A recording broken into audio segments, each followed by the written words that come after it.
Here we are again. Okay, so last time we got the mini SOAR working. I did a little bit of work. I mean, even in the core step, so I didn't. We added a couple of these retractable RCS ports. We added a couple of the solar panels that can extend and retract, and I added a couple of these little cameras to work with our raster prop monitor, so we can see what's going on around the vehicle. And nav lights. I also added some nav lights because my airplanes always have nav lights. And then I had a couple other things to working on. Oh, I need to talk about this. Let's see the problem. Here, let's see what happens with the problem. Why the very first one crashed upon landing is because this landing gear, this nose gear, isn't installing straight. Look, if you just move it around, look how much this wiggles back and forth.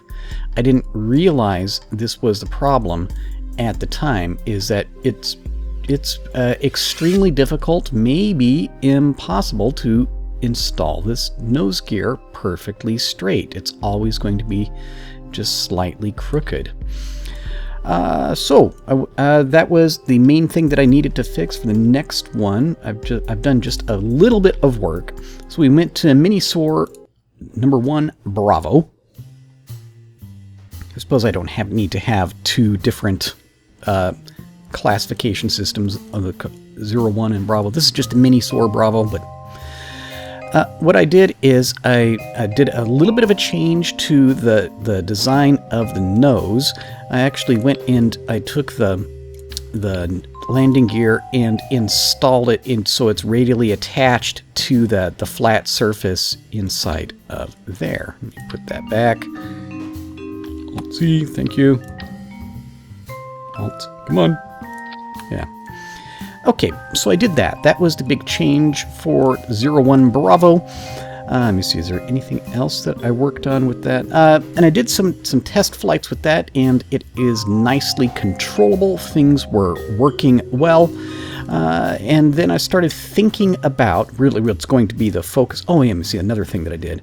Because it does have a tendency to land fast, I gave it an arrestor chute here, just to help it slow down upon landing. This will also help the whole landing controllability issue. Then I started thinking about exactly how to go about launching it. I've not yet put this thing into space. That's going to be the focus of today's video. But just we'll work our way up there. Let's load up Charlie. I remembered the previous solution that I'd had in other spaceplane type designs in being able to mount things in front. You know, put payloads in front of the nose, and we can make it smooth with the fairings, like that.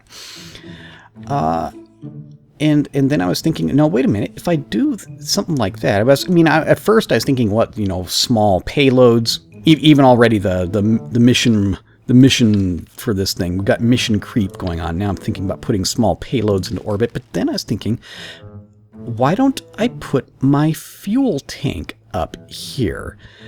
Whereas originally I was thinking that our fuel tank would be towing it behind, and we jettison that thing just immediately before we actually reached orbit so that the tank would deorbit. Why don't I put that up front? That would help keep the mass forward, which is always an issue for us. I think I like that. We changed the engine. I went and got these little guys are out of the Lockheed Martian Space Shuttle engines pack, and I've used them before, and I like them a great deal. So our vehicle, it does make it a little bit heavier, a little bit more complex. We got this thing, it's up to about 8 tons, just less than 8 tons. These engines are slightly less they have slightly less efficient than the previous ones, but significantly more thrust. We're running at 441 specific impulse. It'll empty all the vehicle's internal fuel tanks in 27 seconds. But then I thought maybe we can improve on this. Let's load up 01 Delta. Okay, Delta, a very, very similar configuration. I think about the only thing that I changed is I put the solar panels back here. Yeah, I think that's the only thing on the actual configuration of the vehicle that changed. My big idea was, I've just been assuming assuming that this measure that we have for the mass and the strength of all my wing parts I needed up there at the default of 1. I did an experiment. I took this thing down, all the wing surfaces, I took them down to 0.75. Whereas before it was just under 8 tons, now it's just under 7. We gained a ton of mass. With our new, more powerful engines, I took it up into supersonic flight. Supersonic flight at fairly low altitudes, and I started pulling Gs, and this thing can pull 7, 8 Gs, and the wings stay together. I did push it. You can get it, if you reach, say, an equivalent airspeed, say 300 meters per second, then extra radially attached bits start falling off, and then the wings will break then. But I believe just this 0.75, that should be a workable setting for the vehicle, and just a little bit of changing the mass distribution around a little bit, and I took it for a test flight, and just that small change in mass, the vehicle's landing manners and takeoff manners too are significantly improved. So I'm happy with that. The next thing I need to do, we need to start thinking about putting this thing into orbit. Okay, well, first of all, let's talk about this. Something that happened in making this change, whereas before we had, say, about just over 600, we had about 650 meters per second of delta V. This configuration now, with the savings in mass, we have 761 meters per second of delta V, just using the internal fuel. So for our first launch, I want to work on just getting just this vehicle into orbit. We can look at expanding its capabilities for other payloads later. Right now, I just want this vehicle into orbit so we can start doing its, putting it through its paces and re-entry. I know that it takes, at least like 7,300, 7,400 meters per second to get into a low Kerbin orbit. Let's go ahead and give it extended capabilities. Let's call it 7,750 meters per second total is what I want out of this. So 750. So what I'm going to do, so it doesn't use these fuel tanks, we're going to turn all these fuel tanks off. Turn all these off. Here we go. Thank you. And so what I need out of the fuel tank that I'm going to add to the nose, and then what I'm going to the first stage that I'm going to add to the bottom of the thing, is I need a... No, that's not what I wanted. No, here we go, just that. Is I want a total of 7,000 meters per second of delta V out of those. How about this one right there? This is a cryogenic tank, diameter... Hello? Diameter 1.5. Texture, we'll go with our good old standard, our orange.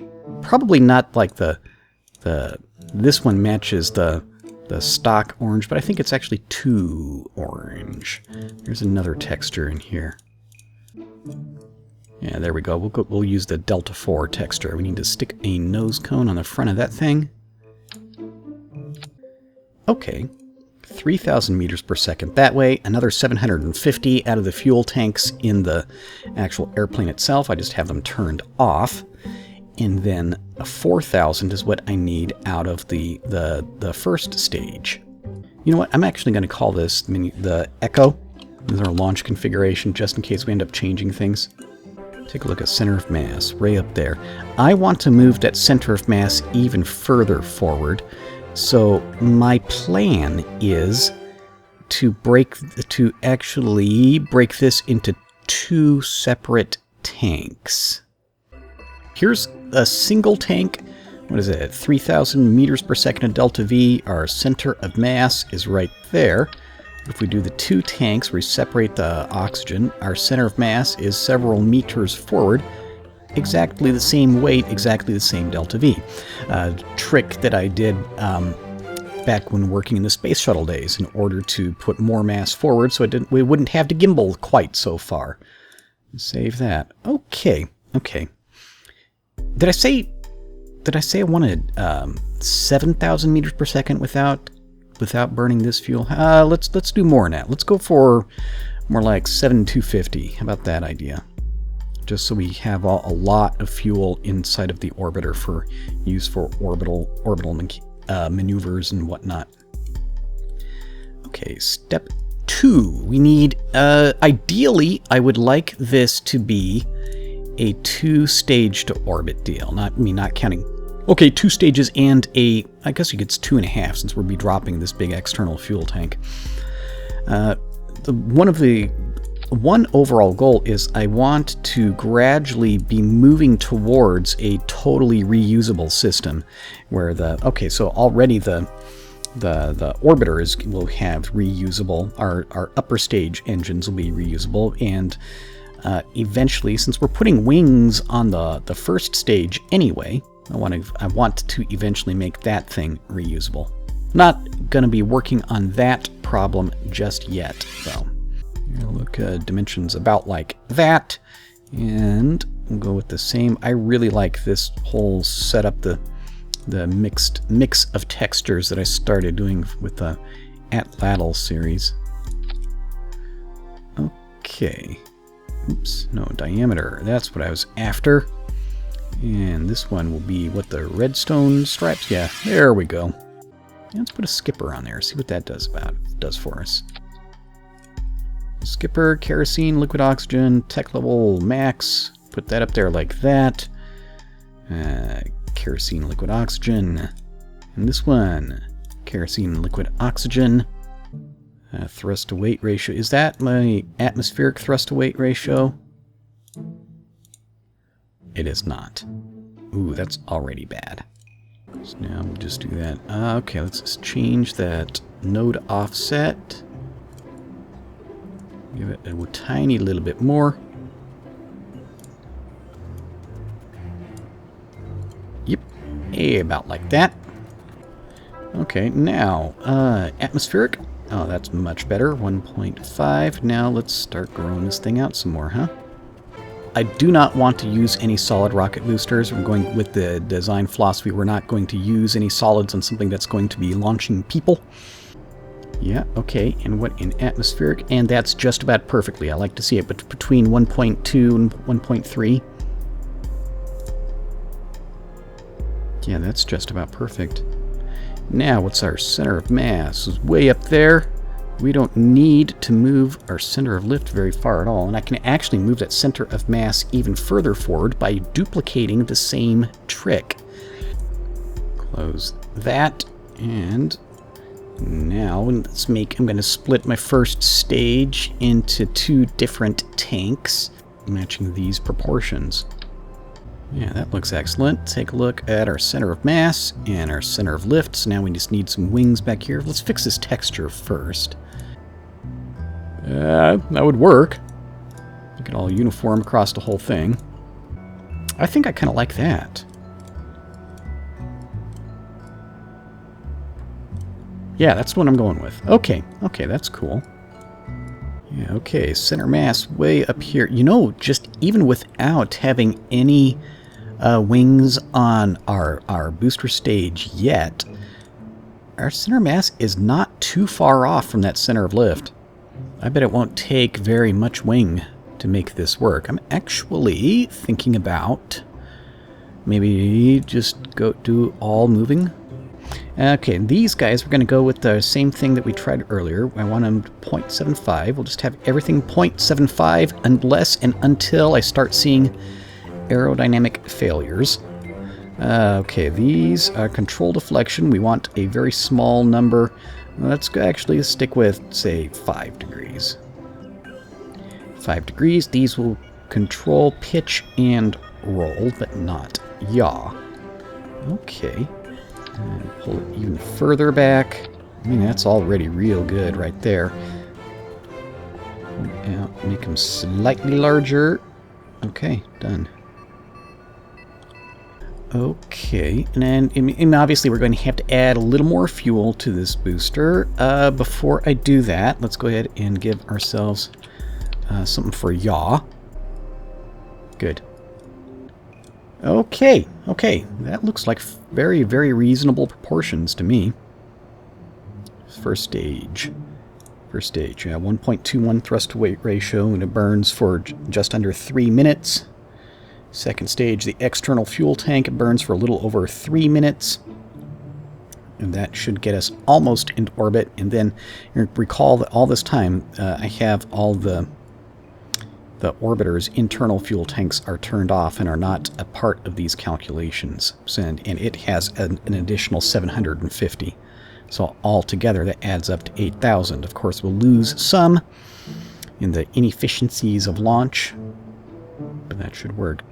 Let's actually try it without putting a whole bunch of struts on there first and see how well it works. It appears not to be wiggling over much already here. And again, just eyeballing it. Look at it. The proportions look reasonable, you know? Shelfel Kerman is back from the dead. That's good. SAS is on. Okay, Shelfel. Let's review in. I don't have my track IR on, but I need to remember to do that because we're going to be doing some of these launches and stuff from the internal view. Enough delays. Let's go.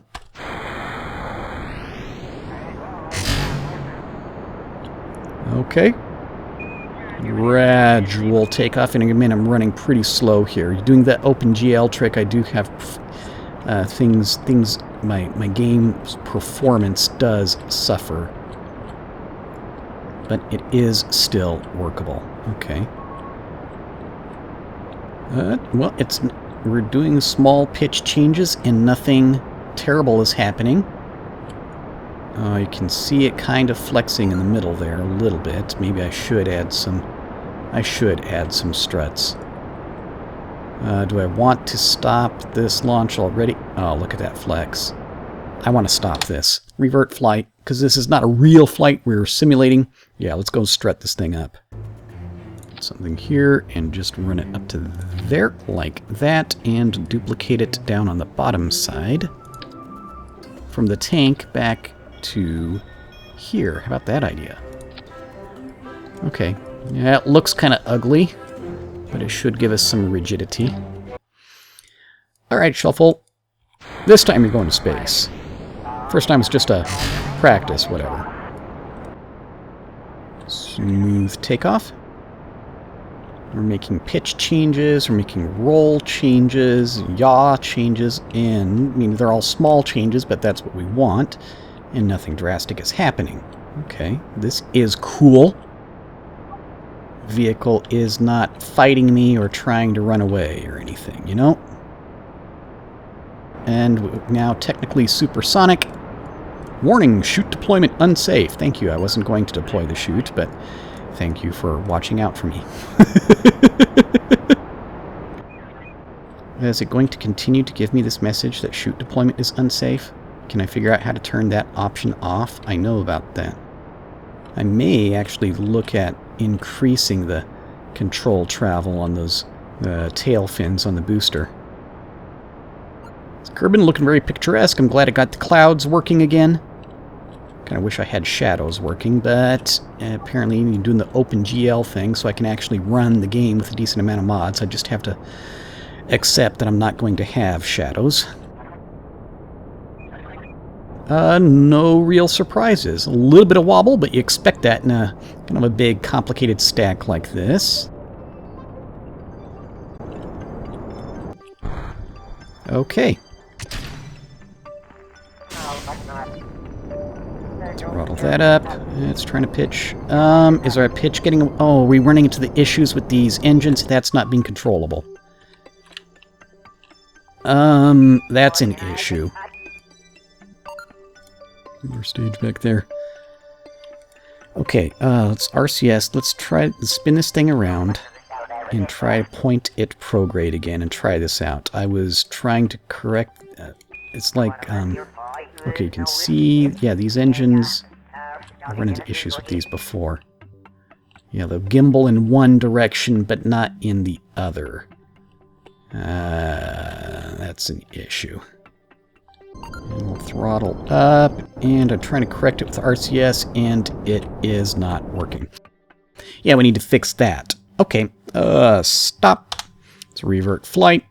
Go back to the spaceplane hangar. Okay, I think we solved the problem. What I did is I went and I edited a config file, so I went with the... We've got two of these tiny little shuttle engine things. One of them that comes with an angle already built into it, and one that's straight. And I gave the straight one, no gimbal pre-built into it, I gave that one the stats of the angled one. Because I just want the gimbaling to work, that's all. And it appears to be doing that. So, that problem should be fixed. Shelfle, I think this time, finally... Where's my damn nose cone? Why is there no damn nose cone on this thing? And now there's no attach node. Okay, we've got weird bugs happening. Why do I have weird bugs happening? I don't know. I don't suppose the nose cone is hiding inside of there or something? Oh, it is. What do you think about that?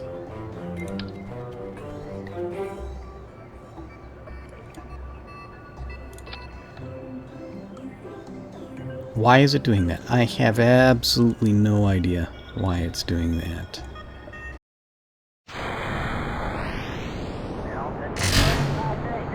And there's a takeoff. Shellfall is unhappy about it, but, you know, he'll get over it. I bet you he cheers up once we get to space. Apoapsis is rapidly approaching 100. Yeah, it looks like we're going to kind of blow past that. And I should have been more aggressive with my gravity turn, more proactive about it. Okay. And detach. And stage and throttle up. And we are tracking straight. How about that? At just slightly over 1g of acceleration. Isn't that pleasant? Tell you what, at this point, let's roll right side up.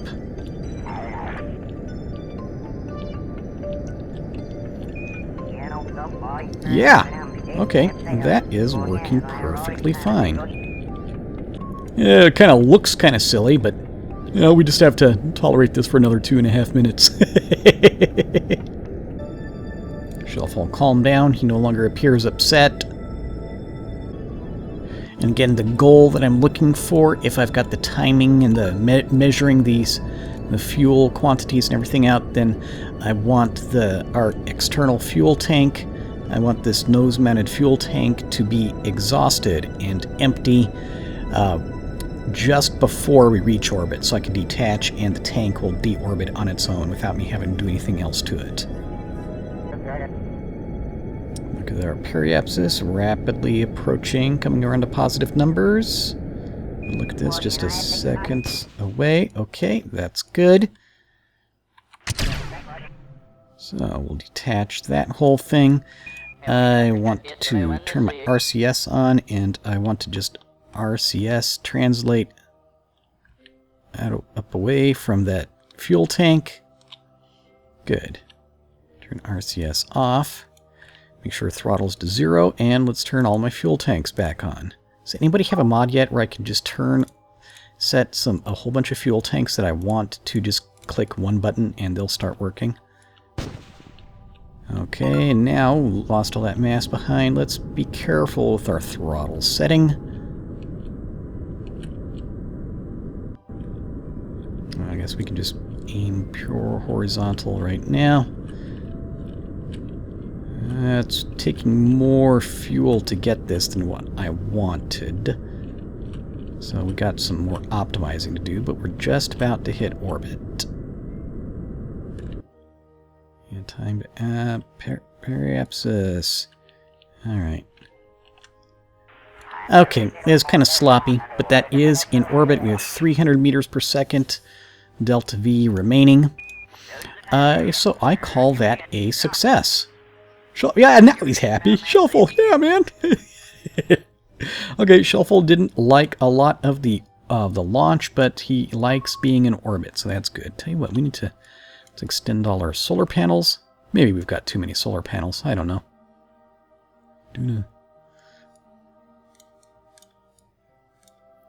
Everything running kind of slow. But I wanted to be all symmetrical, you know?